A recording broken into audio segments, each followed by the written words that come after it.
बिस्मिल्लाहिर्रहमानिर्रहीम। अस्सलाम वालेकुम। मेरा नाम मोहम्मद आज़म है और आज हम देखने जा रहे हैं कंप्यूटर आर्किटेक्चर का दूसरा लेक्चर। पहले लेक्चर में हमने बात की थी कि कंप्यूटर आर्किटेक्चर क्या है और हम कंप्यूटर आर्किटेक्चर पढ़ते क्यों हैं। आज हम एक आर्किटेक्चर पढ़ेंगे जो सबसे पहले इंट्रोड्यूस हुआ था और उसको थोड़ा डीप में पढ़ेंगे, जैसे समझ में आ जाए कि वो आर्किटेक्चर कैसे काम करता था। तो सबसे पहले जो आर्किटेक्चर आया था उसका नाम था von Neumann architecture. Von Neumann एक कंप्यूटर साइंटिस्ट था, एक मैथमेटिशियन था जिसने ये आर्किटेक्चर दिया। उसने एक इनपुट आउटपुट यूनिट का अलग खाका बनाया, प्रोसेसर का अलग खाका, मेमोरी का अलग खाका, और कहा कि ये आपस में किसी ना किसी तरीके से कनेक्टेड है। अभी 3 चीज़ें हैं आर्किटेक्चर में, एक प्रोसेसर है, एक आईओ और मेमोरी।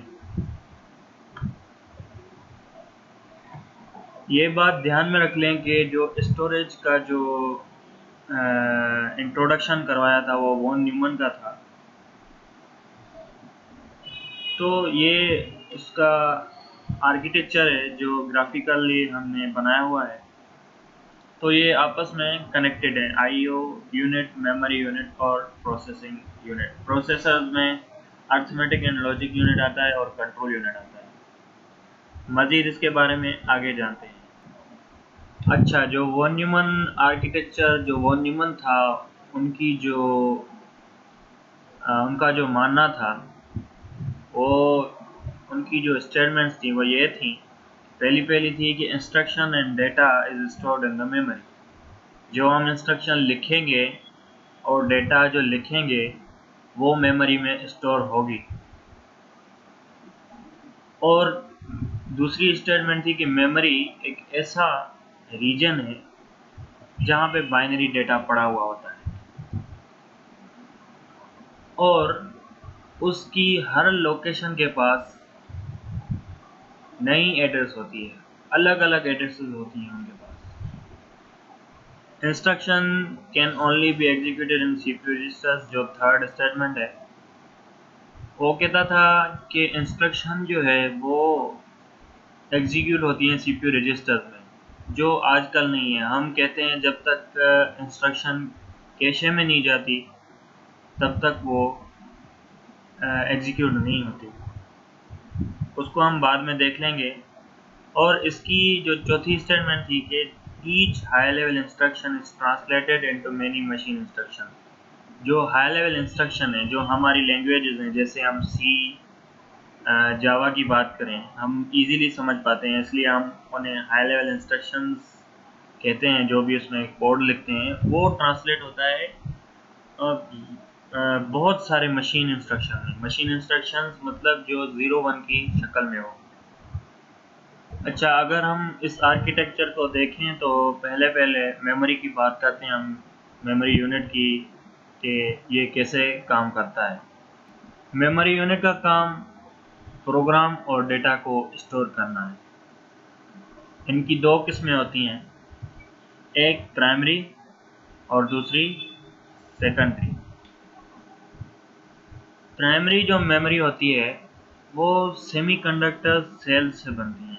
आप कभी नेट पे सर्च कर लीजिएगा सेमीकंडक्टर सेल्स कैसे होते हैं, आपको पता चल जाएगा कि ये उनसे बनती हैं।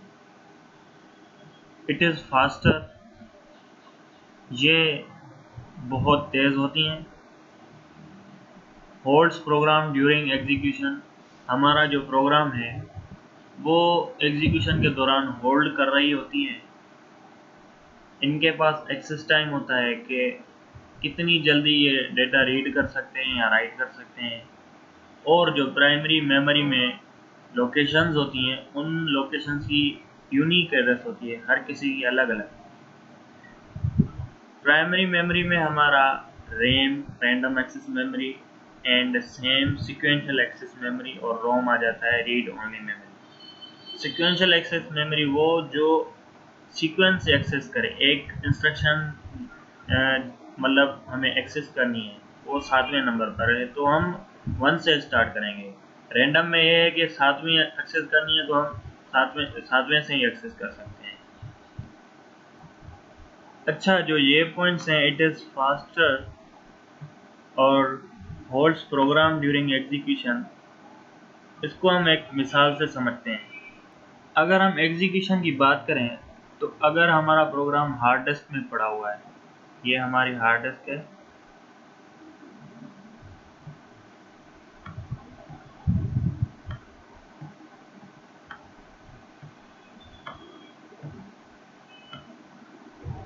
ठीक।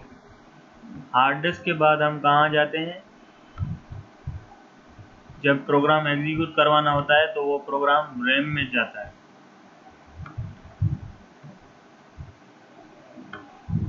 ये हमारी रैम।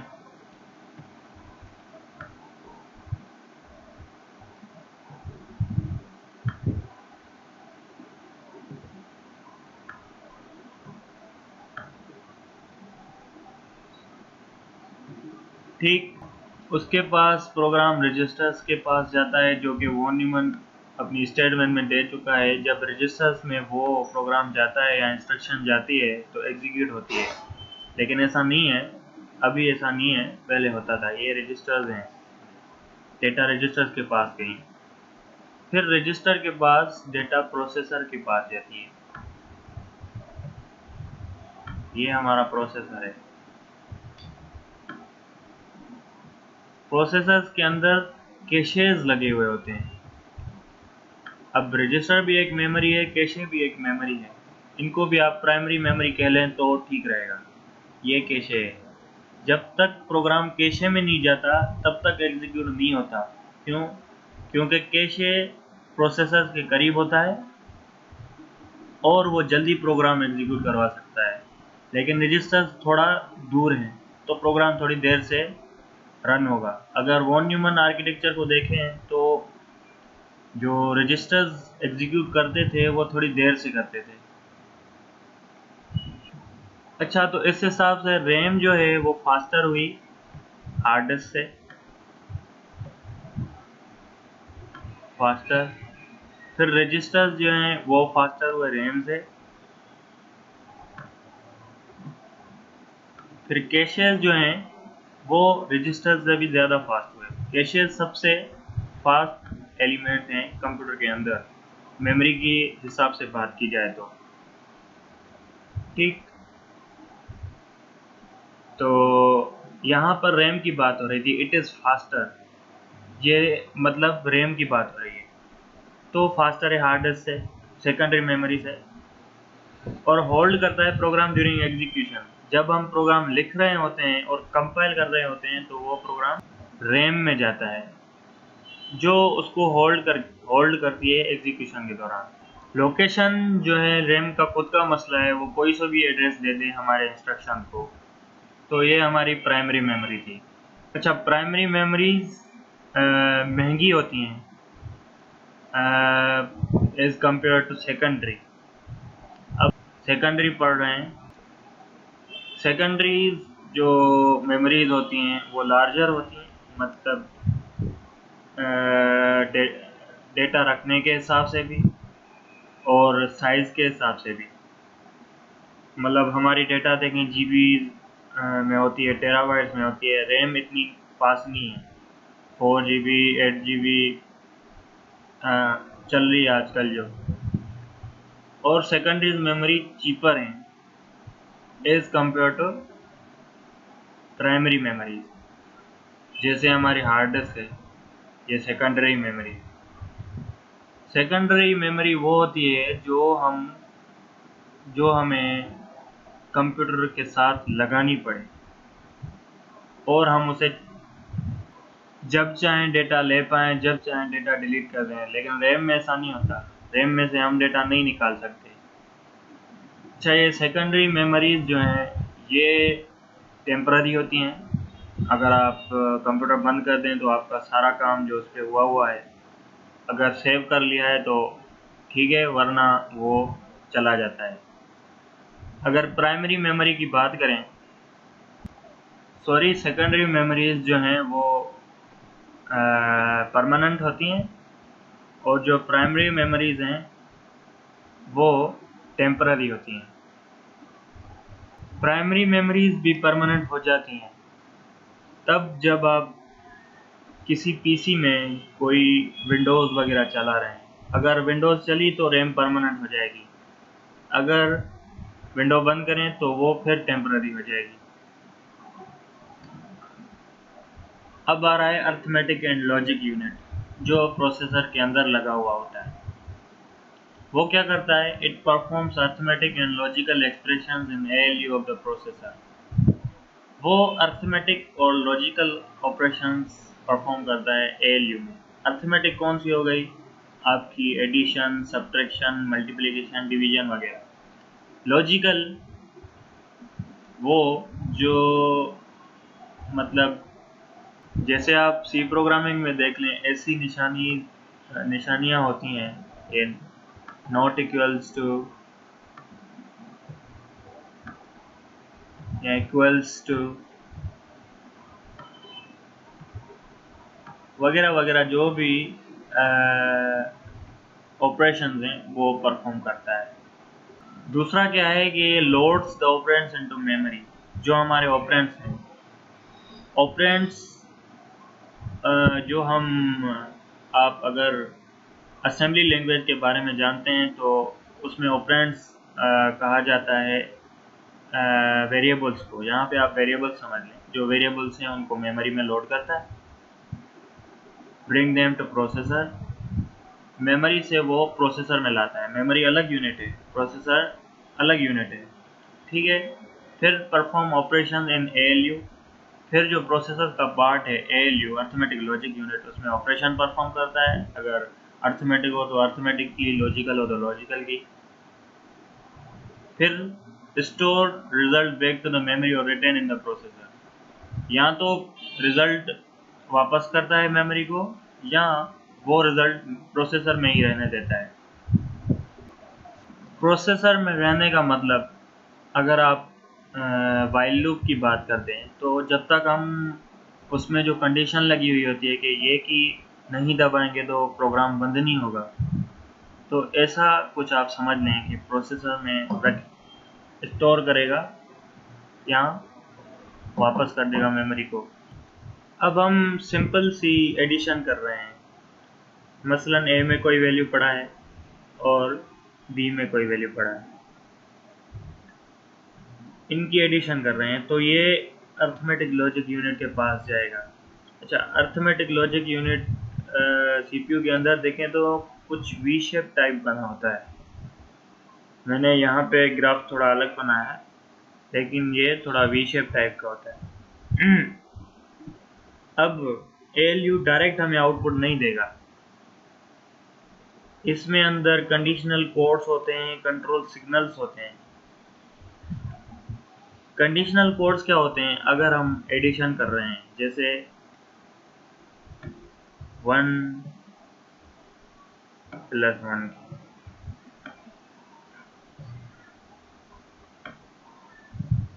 कितने हुए? 2, लेकिन बाइनरी में 2 होता ही नहीं, ऐसे जवाब देगा और 1 कैरी उठा लेगा। तो कंप्यूटर को हमें कैरी भी दिखानी है, वो कंडीशनल कोड हैंडल करता है। ठीक, यहाँ पर मैंने 1 + 1 2 इसलिए नहीं लिखा क्योंकि अर्थमेटिक लॉजिक यूनिट प्रोसेसर में है और डेटा जो हमारी मेमोरी में आ चुकी है, तो मेमोरी अपने पास बाइनरी डेटा रखती है। ठीक, दूसरी चीज़, अगर हम नंबर ज़्यादा मतलब उन पे ज़्यादा अर्थमेटिक और एक्सप्रेशंस लिख रहे हैं, तो अगर कंप्यूटर उन एक्सप्रेशंस की जो जवाब हैं वो हमें ना दे पाए, वो भी कंडीशनल कोड्स का काम है कि हैंडल करें। कंडीशनल कोड का मेन काम एरर हैंडलिंग ही होता है। यहाँ कोई आपने ऐसा इंस्ट्रक्शन लिख दिया 1/0 तो इन्फिनिटी हो जाएगा, लेकिन ये कंप्यूटर नहीं समझता, इस एरर को भी ये हैंडल करता है। ठीक, अब कंट्रोल सिग्नल्स क्या होते हैं? ये कंट्रोल यूनिट से आते हैं जो हम इसके बाद में पढ़ेंगे। इनमें क्या होता है कि सिग्नल्स आते हैं उन ए और बी के, जैसे यहाँ पे कोई वैल्यू 0 हो गई, यहाँ पे 1, यहाँ पे ऑन हो गया ALU, यहाँ पे ऑफ हो गया, ऐसे कुछ, फिर वो आउटपुट देता है। ये सारा ALU था। अब हम देखेंगे कि कंट्रोल यूनिट क्या है।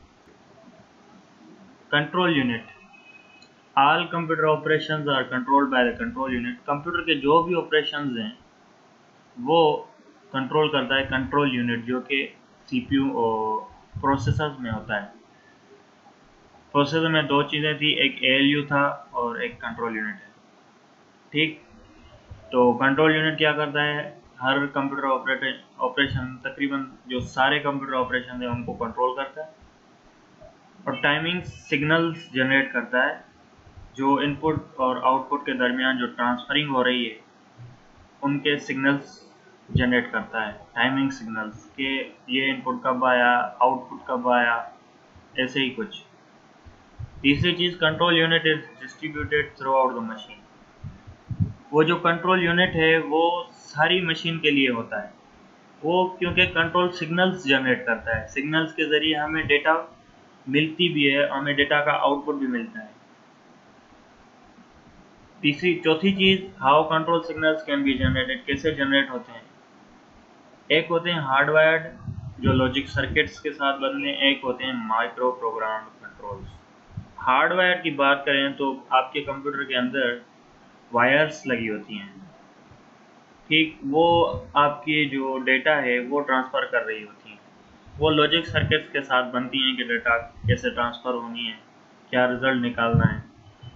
तो वो सारा काम हार्डवायर्ड जो होती हैं वो करता है। कंट्रोल सिग्नल्स हार्डवेयर के थ्रू जाते हैं। दूसरी है माइक्रो प्रोग्राम कंट्रोल्स।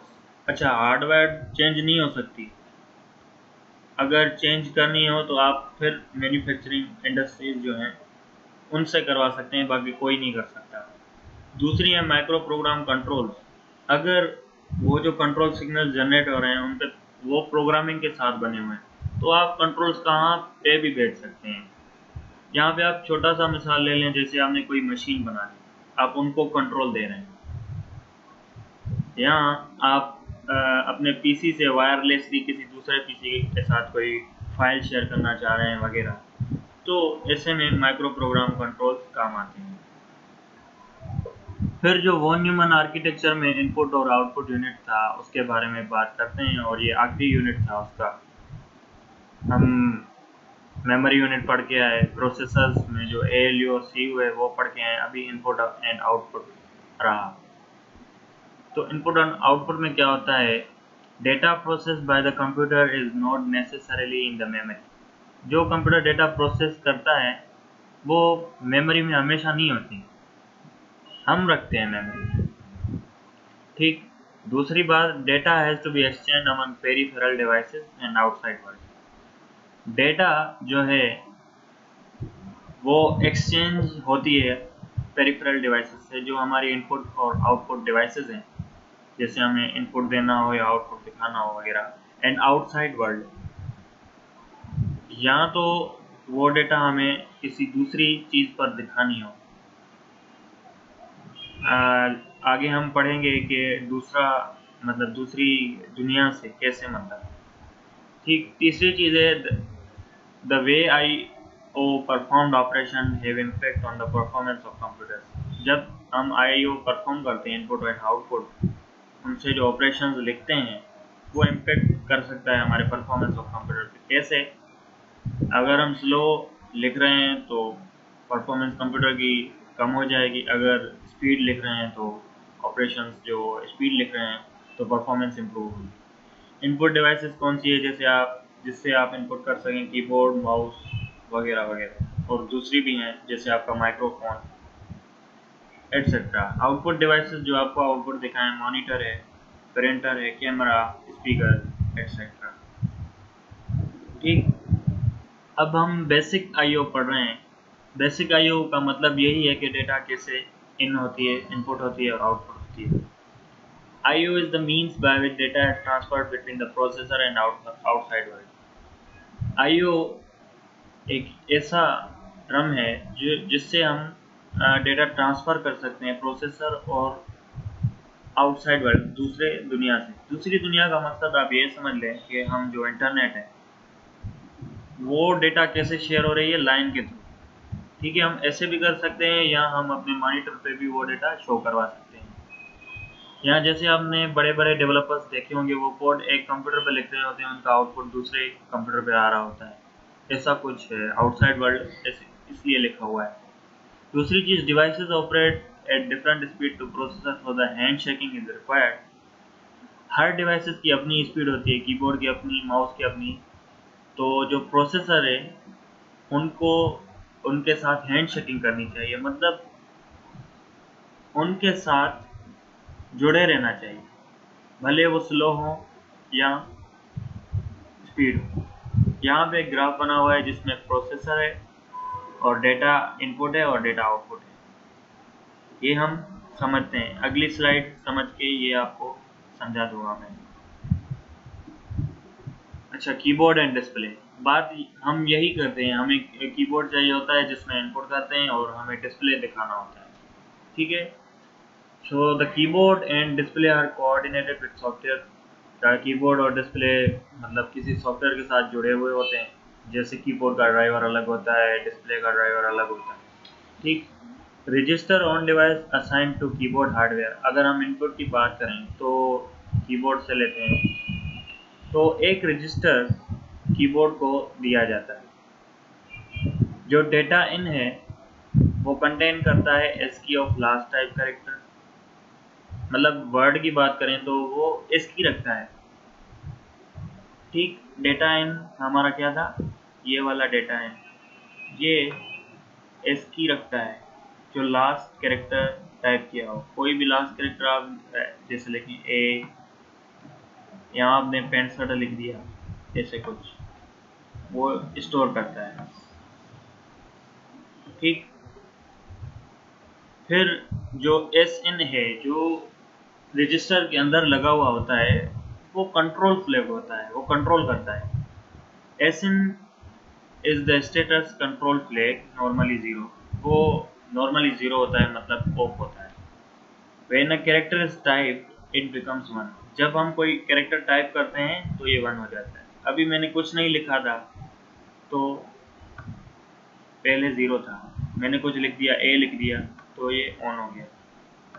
ठीक, after the processor the reads data in, जब प्रोसेसर रीड कर लेता है उस कैरेक्टर को तो फिर वो ऑटोमेटिकली 0 पे हो जाता है। अगर प्रोसेसर ने ए रीड कर लिया, ये प्रोसेसर के पास पहुंच गया, तो डेटा इन फिर से क्या हो जाएगी, ऑफ हो जाएगी, मतलब 0 हो जाएगी, ऐसा कुछ। दूसरी, डिस्प्ले करवानी हमें कोई result, register on device assign to the display hardware, मतलब जो डिस्प्ले हार्डवेयर है उनको भी एक रजिस्टर दिया गया होता है जिसमें हम उनकी जो वायर है वो लगा देते हैं, ऐसा कुछ। तो data out receive the character code from the processor. अच्छा, यहाँ पे आप एक बात समझें कि प्रोग्राम जब तक प्रोसेस नहीं होता तब तक आउटपुट नहीं दिखाता, यहाँ पर ये बात हो रही है। तो डेटा आउट क्या कर रहा है, receive the character code from the processor. अभी हमने प्रोसेसर के पास ये कोड भेज दिया है, तो प्रोसेसर किसी बाइनरी शक्ल में इसके पास कोड भेजेगा आउटपुट के लिए। ठीक, फिर एस आउट एक कंट्रोल फ्लैग होता है डेटा आउट रजिस्टर में, तो एस आउट कंट्रोल फ्लैग होता है। It is 1 when it is ready to receive the character, ये ऑन रहता है, मतलब ऑन रहने का मतलब कि ये कोई भी कैरेक्टर ले सकता है जो प्रोसेसर के पास है। ठीक, set to 0 when the character is being transferred, अभी हम उसने हमें आउटपुट दिखा दिया, जैसे कि हमारा इनपुट था ए, आउटपुट दिखा दिया, तो फिर वो जब यहाँ से प्रोसेसर के पास जा रही होती है डेटा, तो उस टाइम पे ये 0 हो जाता है, उस टाइम पे सिर्फ ये 0 होता है, वरना ये ऑन होता है। मतलब जो प्रोसेसर के पास है उससे डेटा लेने के लिए ऑन रहता है। अब हमारी आ रही है कंप्यूटर ऑपरेशंस क्या होती हैं। Computer accepts information in the form of programs and data through an input unit and stores it in the memory. Computer जो हमारी इंफॉर्मेशन लेता है वो किसी इनपुट यूनिट से लेता है, जैसे कीबोर्ड वगैरह, माइक्रोफोन, और उसे मेमोरी में स्टोर कर देता है। पहली बात, information stored in the memory is fetched under the program control under the ALU where it is processed. अब ALU के पास प्रोग्राम कंट्रोल भी होता है, जो हम आगे पढ़ेंगे। तो जो इन्फॉर्मेशन स्टोर हुई है मेमोरी में, वो हम फेच करते हैं ALU में, जो प्रोसेसर में होता है, अर्थमेटिक और लॉजिक यूनिट, जो हमारे प्रोग्राम्स को रन करने में मदद करता है, जहाँ पे वो इन्फॉर्मेशन प्रोसेस होती है। इन्फॉर्मेशन प्रोसेस कहाँ पे होती है? ALU पे, ठीक, जो प्रोसेसर के अंदर होता है। तीसरी चीज, process information leaves the computer through an output unit. जो हमारी इंफॉर्मेशन प्रोसेस हो चुकी होती है, वो हमारे कंप्यूटर को आउटपुट यूनिट, मतलब आउटपुट दिखाने के लिए छोड़ देती है। जो हमारी प्रोसेस इनपुट है, कि आप हम वो देख सकते हैं, ये इंफॉर्मेशन प्रोसेस है, ये आप किसी डिस्प्ले पर देख सकते हैं। All activities in the computer are directed by the control unit. जो सारी एक्टिविटीज कंप्यूटर के अंदर हो रही हैं, जो प्रोसेसर के पास कंट्रोल यूनिट है, वो सारी उनको संभालता है। ALU में चीज़ें कैसे जाती हैं, रजिस्टर में चीज़ें कैसे जाती हैं, हार्ड ड्राइव में हार्ड ड्राइव से चीज़ें कैसे फेच करनी पड़ती हैं, वो सारा कंट्रोल यूनिट का काम होता है। आज तक के लिए इतना ही। अगर वीडियो पसंद आई तो लाइक कीजिए और सब्सक्राइब कीजिए हमारा चैनल अब्दुल करीम।